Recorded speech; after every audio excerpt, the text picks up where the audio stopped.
नमस्कार, Vidarbha city news मध्ये मी शब्द स्वागत करते। पोलीस स्टेशन समोरच दारूची होम डिलिव्हरी, भातकुलीतील कायदा ठप्प, रॅकेट मोकाट। भातकुलीतील कायद्याची उघडेपणा चेष्टा सुरू आहे। पोलीस स्टेशन पासून अवघ्या 100 मीटरवर भर दिवसा देशी दारूची पुरवठा होत असताना संबंधित यंत्रणा मात्र बघण्याची भूमिका घेत असल्याचे चित्र आहे। MS 27 A6 6897 या वाहनातून खुलेआम होम डिलिव्हरी पद्धतीने दारू पोहोचवली जात असल्याची माहिती समोर आली।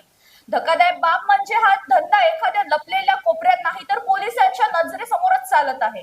त्यामुळे माहिती नाही हा व्यक्तिवाद आहे की टिकत नाही, जाड किती खोल।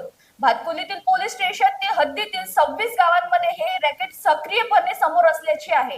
ठिकठिकाणी खालील नावे उघडपणे चर्चित आहे।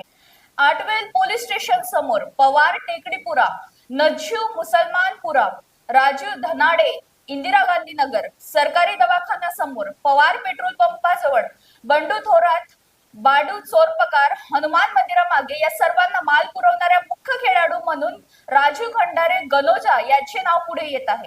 स्थानिकांमध्ये स्पष्ट चर्चा आहे की वरपर्यंत सेटिंग नसती तर इतक्या मोठ्या प्रमाणावर हा धंदा शक्यच नसता।